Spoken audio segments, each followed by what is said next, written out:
السلام علیکم، میں ہوں ڈاکٹر حسن جاوید اور آپ دیکھ رہے ہیں میرے ڈیجیٹل چینل۔ آخر کب تک یہ سیاستدان مخصوص ہاتھوں ہی کی بیعت کر کے سلیکٹڈ ہونا چاہتے ہیں؟ بھٹو سے نواز شریف تک اور چودھریوں سے عمران خان تک سیاستدان اب بھی اگر اپنی سیاسی سمت کا تعین نہیں کر پا رہے تو اس ریاست میں نہ ووٹ کو عزت مل سکے گی، نہ جمہوریت بہترین انتقام ثابت ہو سکے گی، اور اس سیاسی کشمکش میں جمہور کا نظام سے اعتبار ختم ہو جائے گا اور ساری عوام ڈائریکشن لیس ڈائریکشن پر ہوگی۔ یہی آج کا سب سے بڑا چیلنج ہے، ڈائریکشن لیس ڈائریکشن۔ کیونکہ جب ہلاکو خان نے بغداد کا محاصرہ کیا تھا، یعنی تاریخ کو لے جا رہا ہوں، وہاں کے چوراہوں پر علماء یہ بحث کر رہے تھے کہ کعبہ حلال ہے یا حرام۔ پھر ہلاکو خان نے حملہ کر دیا اور کھوپڑیوں کے مینار بنا دیے۔ جب کوئی قوم فکری زوال کا شکار ہو جائے اور ڈائریکشن لیس ڈائریکشنز کا شکار ہو جائے تو وہاں فضول بحثیں عام ہوتی ہیں۔ سوچئے کہ آج کل ہم کیا بحثیں کرتے ہیں جن کا عوام کے مسائل سے کوئی لینا دینا نہیں، کوئی سروکار نہیں، کوئی ان کو جو ہے وہ ترقی نہیں مل رہی، نہ ان کی ذہنی نشو و نما ہو رہی ہے۔ آپ کے اسکول اور کالجز میں جو بچے اور یونیورسٹیز میں پڑھ رہے ہیں، یقین کیجئے ان کی ذہنی سطح بلند نہیں ہے۔ اس کی ایک مثال ہمیں اعلیٰ عدلیہ میں دیکھنے کو ملی، جہاں آج سابق وزیر اعظم ذوالفقار علی بھٹو کی پھانسی کے 44 برس بعد اور اس حوالے سے آصف علی زرداری کی جانب سے 2012 میں ایک بھیجے گئے صدارتی ریفرنس پر 12 سال بعد سپریم کورٹ نے اپنی رائے دی ہے، اور اس رائے میں سپریم کورٹ نے اپنے ماتھے پر لگے داغوں کو دھونے کی ایک کوشش کی ہے۔ صد افسوس، ہائے افسوس۔ لیکن افسوس یہ صرف کہ ایک رائے جس کا نہ تو اصل فیصلے پر کوئی اثر ہو سکتا ہے، کیونکہ پھانسی لگنے والا تو کب کا گھاٹ چڑھ گیا۔ جس طرح اس فیصلے کو آئندہ کسی عدالتی سماعت میں نظیر کے طور پر پیش کیا جا سکتا ہے، آج سپریم کورٹ کے 9 رکنی بینچ نے متفقہ طور پر رائے دی کہ ذوالفقار بھٹو کو فیئر ٹرائل کا موقع نہیں ملا۔ فیصلہ سناتے ہوئے چیف جسٹس قاضی فائز عیسیٰ نے کہا کہ ہم ججز قانون کے مطابق فیصلہ کرنے اور ہر شخص کے ساتھ یکساں انصاف کے پابند ہیں۔ عدلیہ میں خود احتسابی ہونی چاہیے، ماضی کی غلطیوں کو درست کرنے کے لیے کوشاں ہیں۔ ہماری رائے ہے کہ ذوالفقار علی بھٹو کو فیئر ٹرائل کا موقع نہیں دیا، نہ ہی ٹرائل آئین اور قانون کے مطابق ہوا۔ ان کے خلاف لاہور ہائی کورٹ میں ٹرائل اور سپریم کورٹ میں اپیل میں بنیادی حقوق کو مد نظر نہیں رکھا گیا۔ اس ریفرنس میں بنیادی طور پہ 5 سوالات پوچھے گئے، لیکن اکثریت سے عدالت نے کنارہ کشی اختیار کی۔ یعنی یہاں میں یہ پوچھنا چاہ رہا تھا کہ کیا یہ سب فیصلہ کرتے ہوئے بھٹو صاحب کے 44 سال بعد جب آپ یہ بات صرف مان رہے ہیں، لیکن یہ جملہ آپ کو کہنا چاہیے تھا کہ پھر یہ بھٹو صاحب کا عدالتی قتل ہوا نا، اور آج کے دن میں آپ نے ناجائز طور پہ عمران خان کو رکھا ہے، تو کل ان کے جانے کے بعد بھی آپ اسی طرح کہیں گے؟ تو آپ قاضی صاحب، آپ نے اپنا معاملہ ٹھیک تو نہیں کیا، آپ نے اپنے آپ کو ریورٹ تو نہیں کیا، آپ نے اپنے فیصلے کو درست تو نہیں کیا۔ آپ کے سامنے زندہ مثال ہے، یعنی بینائی کی حالت یہ ہے کہ سامنے ایک اور بھٹو 44 سال کا انتظار کرے گا، یعنی عمران خان آپ کے سامنے جیل میں ہے، یعنی وہ پھر ایک 44 سال کا انتظار کرے کہ جانے کے بعد کہے کہ عدالت نے فیئر ٹرائل نہیں کیا تھا۔ اس رائے میں یہ تو بتا دیا گیا کہ سابق وزیر اعظم کو ناحق پھانسی پر چڑھا دیا گیا۔ کیا آپ کے 44 سال بعد دوبارہ پوچھا جائے گا کہ سابق وزیر اعظم عمران خان کو فیئر ٹرائل نہیں دیا گیا تھا، ان کو ناحق جیل میں رکھا گیا تھا، ان کے لوگوں کو ناحق جیل میں ڈالا گیا تھا، ان کے اوپر ناحق طریقے سے ظلم و ستم کیا گیا تھا؟ آپ نے وہ طریقہ کار کرنا ہے کہ وزارتیں جو نہیں ٹھیک کر رہا ان کو ہٹائیے، لیکن آپ ان کے انسانی حقوق سے پامال کر کے، ان کو ذہنوں سے ختم کر کے، ان کو برباد کر کے، ان کو ناحق اٹھا کر ان کے اوپر کوئی کیس نہیں بنتا، آپ اٹھا لیتے۔ یہ طریقہ کار یعنی 44 سال بعد، یعنی یہ مثال کے طور پہ اب یہ بن جائے گا، ہر بات ہوگی، عدالت ضرور مانے گی اپنی غلطی، لیکن 44 سال بعد، ہر بار 44 سال بعد فیئر ٹرائل کا حق نہیں دیا گیا، یہ کہیں گے آپ بعد میں، لیکن اس رائے سے کچھ بدلے گا نہیں، کیونکہ پھانسی تو ہو چکی، شہید ذوالفقار بھٹو واپس نہیں آ سکتے، ان غلطیوں کا ازالہ ممکن نہیں ہے۔ ایسے ہی اس رائے کو عدالتی نظیر کے طور پہ پیش کرنے سے معذرت کر لی گئی، یعنی اس رائے کو اب کبھی استعمال نہیں کیا جا سکے گا، حتمی فیصلے کو بھی چیلنج نہیں کیا جا سکے گا۔ اسلامی اصولوں پر کسی فریق نے معاملت نہیں کی۔ 12 سال کے بعد عدالت نے صرف اپنی غلطیوں کا اعتراف کیا، اور اس اعتراف میں بھی انہیں کئی دہائیاں لگ گئیں، یعنی جب چڑیاں چگ گئی کھیت۔ لیکن عدالت کو یہ سمجھنا ضروری ہے کہ آج کی عدلیہ کی کئی فیصلوں کے بارے میں بھی عوام کی وہی رائے ہے جو بھٹو کیس میں تھی۔ آج بھی وہی رونا ہے ناانصافیوں کا، انسانی حقوق کی خلاف ورزیوں کا، جو 44 سال قبل ذوالفقار علی بھٹو کے کیس میں جاری تھی۔ یہ تو ذوالفقار علی بھٹو ہے، جوناگڑھ کے بادشاہ کا، جوناگڑھ کی ریاست کے جو سب سے بڑا یعنی بے تاج بادشاہ تھا جوناگڑھ کا، اس کا بیٹا ذوالفقار علی بھٹو جو آکسفورڈ سے آیا تھا، جس کے 2,50,000 ایکڑ سندھ کی جاگیر بنتی ہے، جو بہت بڑا جاگیردار تھا، جس نے 2/3 میجورٹی دی تھی، یہ وہ ذوالفقار علی بھٹو ہے جس کے ساتھ زیادتی ہوئی۔ یہ وہ عمران خان ہے جو کہ ایک ملک کا وقار بنا اور اس کے ساتھ اس کے اوپر کوئی داغ نہیں ہے۔ آپ اس کے ساتھ اتنی بڑی زیادتی ہو رہی ہے تو عام انسانوں کے ساتھ کیا ہوگا؟ عام لوگوں کے ساتھ کیا ہو رہا ہوگا؟ عام جو خواتین ہیں جن کو کسٹڈی کے کیسز ہیں، جن کو بچوں کی کسٹڈی نہیں مل رہی، جن مردوں کو ان کے غلط کیسز کے اندر عدالتوں کی پیشیاں بھگت رہے ہیں، لوگوں کی جائیدادیں ان کے دادا پردادوں کے پردادوں سے معاملات چل رہے ہیں، وہ مر کھپ گئے، پوتوں کو بھی آج تک ان کے حقوق نہیں ملے۔ یہ تو ذوالفقار علی بھٹو کے معاملات ہیں۔ جو عام عوام ہیں وہ آپ کا سبجیکٹ ہی نہیں ہے، آپ تو ان کے کیس ہی نہیں سنتے، ان کی کاروائی آپ نے کی ہے؟ کوئی نذیر حسین یا آصف حسین یا اختر ارشاد اس طرح کے لوگوں کی آپ نے کوئی قانونی کاروائی لائیو چلائی ہے؟ کبھی نہیں چلائیں گے آپ۔ آج بھی ہزاروں نہیں تو سینکڑوں سیاسی کارکن ایسے ہی مقدمات کی بھینٹ چڑھ رہے ہیں کہ آج کی عدالتیں بھی ان غلطیوں اور ناانصافیوں کا ازالہ اس برق رفتاری سے کریں گی کہ 50 سال بعد اس کا اعتراف کیا جائے۔ اعتراف کریں گے؟ Is this the confession box? Pakistan کو آپ نے کیا بنا دیا ہے؟ Is this just the confession box?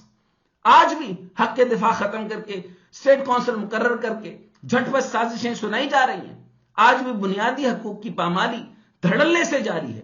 یہاں سوال یہ ہے کہ آج جو کچھ ہو رہا ہے اس کو نظر آنے میں بھی کیا 45 برس چاہیے؟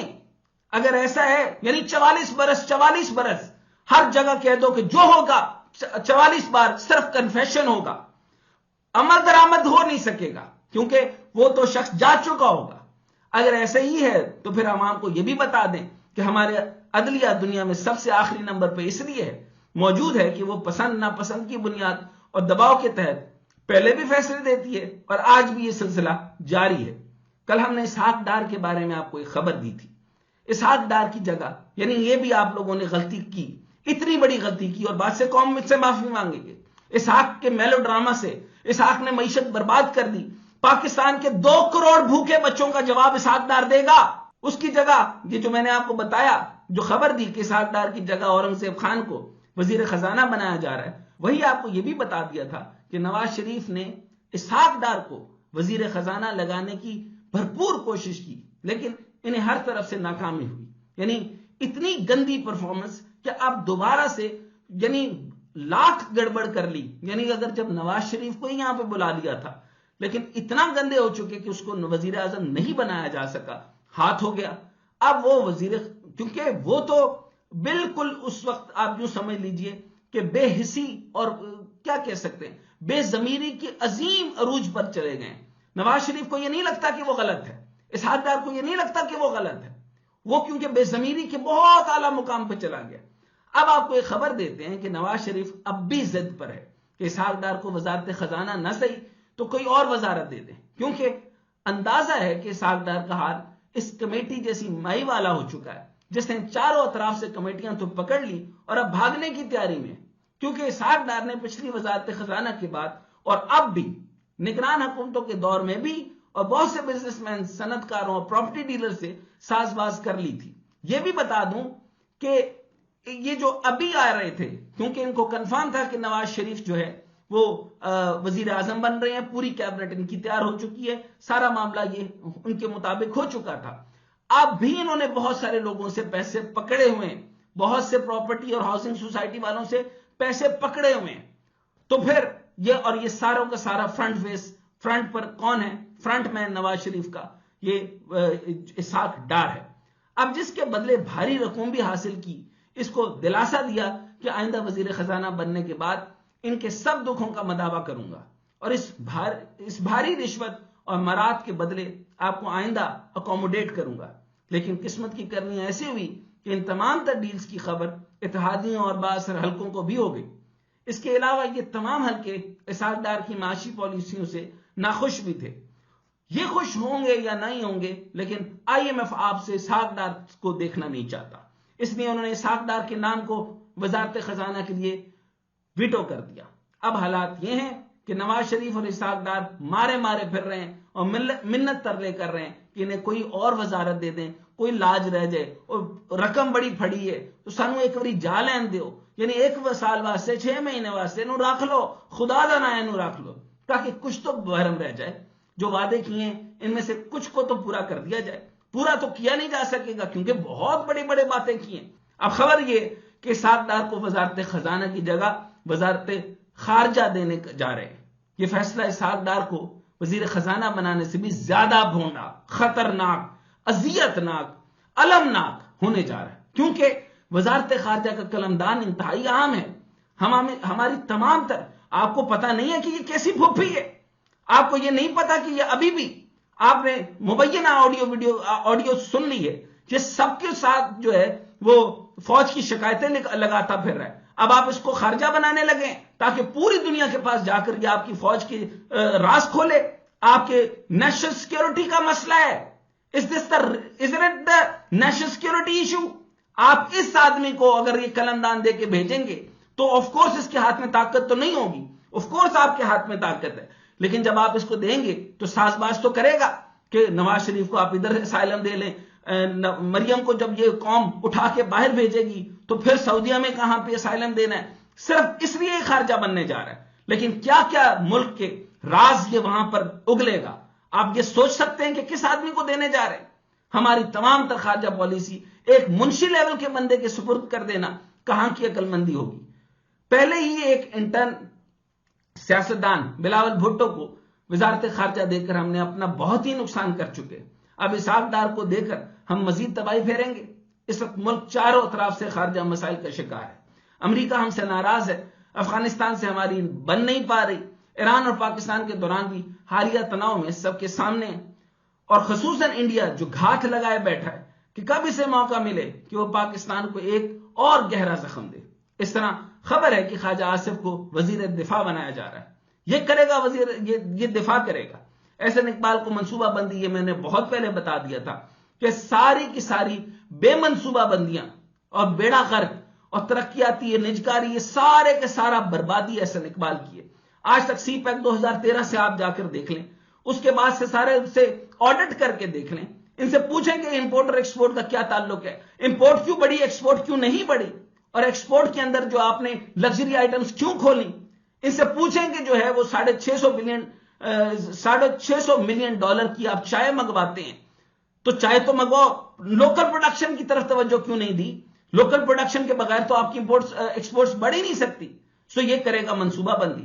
پھر اس کے ساتھ میں آپ کو یہ بتاؤں کہ جب آپ کو سولر پروجیکٹ بنانا ہے تو آپ نے تھر میں بنایا، تھر میں اوور ہیٹ کی وجہ سے کبھی بھی پروجیکٹ نہیں لگ سکتا تھا، تو آپ نے ساری پری فیزیبلٹی اور فیزیبلٹی کے اربوں خربوں روپے احسن اقبال نے کھائے نہیں ہوں گے.